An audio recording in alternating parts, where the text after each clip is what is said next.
Hello and welcome back to the Grad Compound. Tonight we're going to make perfect pizza crust. Now, little disclaimer here, pizza crust is a very personal thing.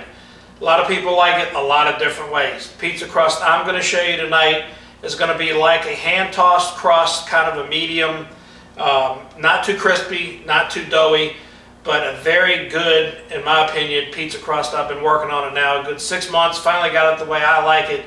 To me, it's perfect. So I hope you're going to like it too. It's very simple to make, and we're going to get right to it. All right, what we've got is, we've got about 4 cups to 4.5 cups of bread flour, and that's very important. The bread flour, get you a good flour for your pizza crust.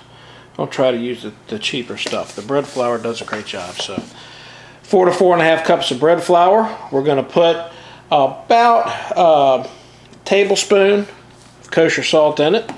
We're going to put 3 tablespoons of olive oil in it. We're going to put a pack and a half of dry yeast, which we're going to dissolve in that measuring cup of water, and that's hot water. Something you're going to want. If you don't have one of these already, it's a good thing to have. I use this Maverick barbecue thermometer. Let me get it fired back up here. Oops, excuse me. You want your water temperature to be about 105 to 108 or 9 or so degrees, no hotter than 110. And to that we're going to add a tablespoon of sugar, stir it up till it dissolves, and then add our yeast. That'll help the yeast start activating. Alright, so again, that was about 1 3/4 cup of warm water. Give it a good stir. Add your yeast. About a pack and a half.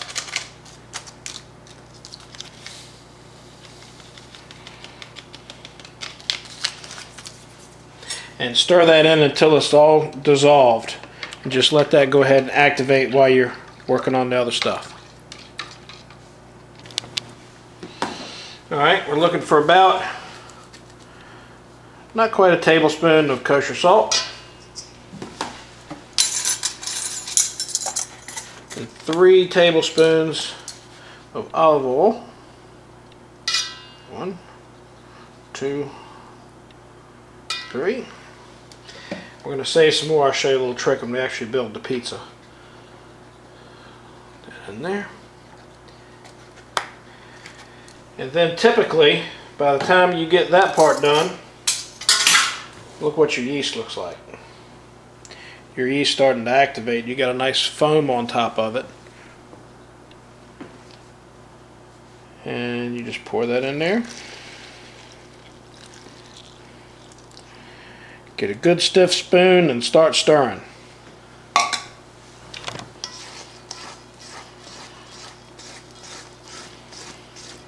It won't take long at all for this dough to start stiffening it up and get harder to handle. And yeah, I suppose if you had a bread machine or a KitchenAid mixer, this would get a whole lot easier. And you may need to add a little more water to it. Maybe a little more olive oil if it's too stiff and dry out of the gate. If you're going to add water, add warm water. This isn't bad. Looks like it's going to mix in there, but this takes a little bit, so we'll do a little editing out of the time-consuming part here. Alright, that actually didn't need any more water, but you see how it's starting to turn into a dough ball, but it's getting next to impossible to stir.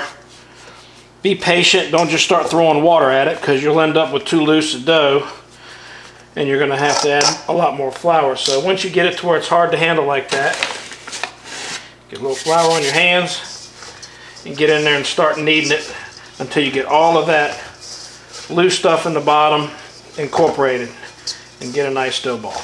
Alright, once you get all those loose pieces incorporated, that's about all you're going to do in the bowl. You want a nice clean surface you can work with. Flour it up a little bit and get your dough ball out. And now's when you're really going to have to go to work on it. Everything I've read says you knead it until your arms hurt. So that's what we're going to do. Just going to keep turning it, pressing through it, and kneading that dough ball until we get it all the same color and consistency. This is going to probably take a good, I don't know, 5 minutes or so. So we'll do a little edit there also. Alright, so we got that dough ball to where it's all the same color, consistency. Just not really sticky, but it's not dry. You don't want to add a lot of flour to this when you're doing this step.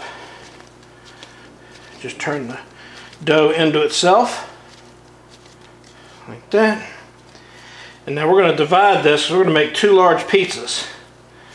So we're going to start with that dough ball. We're going to cut this in half. Set one aside. The other one, what I want to do is just continue to kind of knead that back into itself there, into a good ball.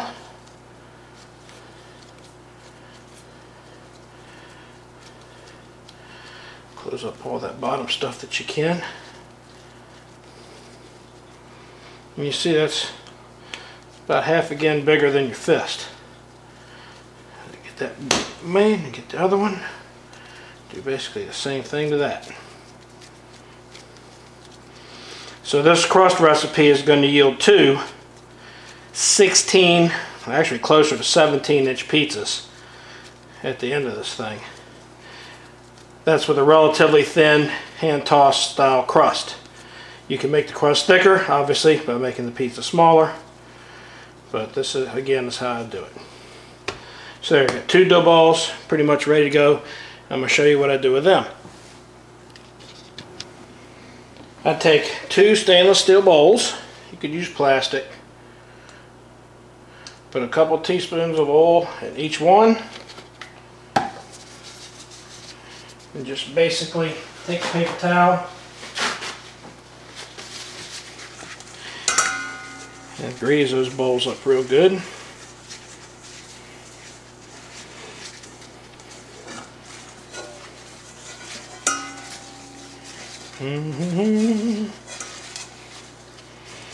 They're good and oiled. And then in with your dough balls. Now also put a little light coating of oil on top of the dough balls and cover them up with plastic wrap. And we're actually going to take these and put them in the refrigerator overnight. One of the secrets to making a good pizza, I think, is to ferment the dough more so than proofing it. I've done it both ways, and I found you end up with a nice stretchier dough if it spends the night in the refrigerator. So we're going to cover that up with plastic wrap and get back to it tomorrow. Here's a little bonus I'm going to give you. We're going to take Prego traditional spaghetti sauce, basically, and we're going to turn that into a pizza sauce. We're going to add this 12-ounce can of tomato paste, a heaping tablespoon of minced garlic, about a teaspoon, 2 teaspoons of basil, 2 teaspoons of oregano, and about a half a teaspoon of fennel seed. Combine all that, bring it to a boil, simmer it for about 30 minutes, just to kind of reduce it a little bit, and that's going to be our pizza sauce. It's very zesty, you're going to love it. Alright, our pizza is sat overnight in the refrigerator, kind of ferment. So you want to kind of lightly flour your surface. See how that dough rose? Take your dough out of the refrigerator about an hour before you're going to make the pizza. Let it come up to temp a little bit. It'll still be cold, but you see it rose just fine in the freezer. And we'll flour on top, flour your hands. And you don't want to do any more kneading, you want to just start shaping your pizza from here. Work from the center out.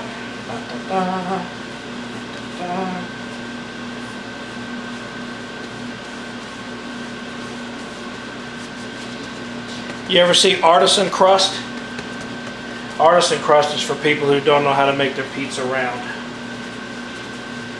There's a lot of videos on shaping pizza crust and stretching it, so I may edit this out a little bit, but basically you just want to keep working it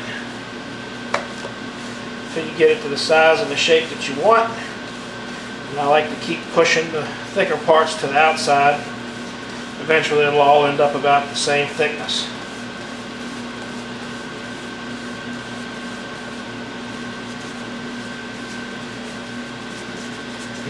Your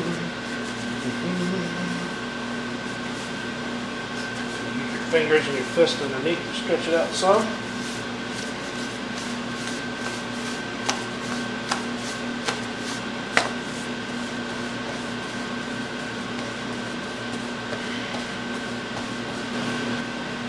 Alright, when you get your pizza close to the size you want, here's another secret.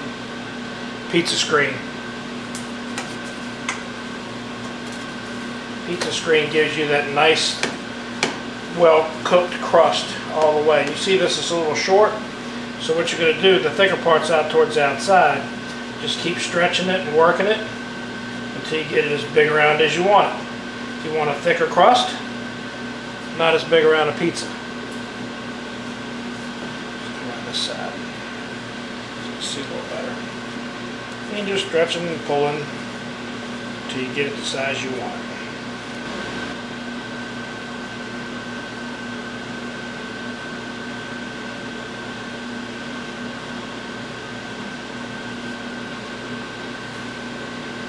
Short right there.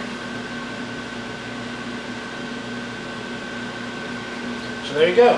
One perfect pizza crust ready to get fixed up into the perfect pizza. And I think I'm going to split this up into 2 videos, and I'm going to show you how to turn this noticeably round pizza crust into an absolutely wonderful pizza, and I'm going to show you a few tricks to make your homemade pizza as good as anybody's pizza you could buy out. So that's your perfect pizza crust. Hit that subscribe button right there. Give me that thumbs up like button. You got a bonus in there for a great pizza sauce that you can make out of the commercial stuff you buy at the grocery store and make it even better, even zestier. Now, hit the link right, let's see, where am I going to put it?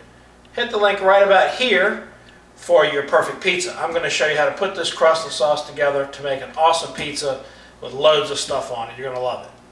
See you next time.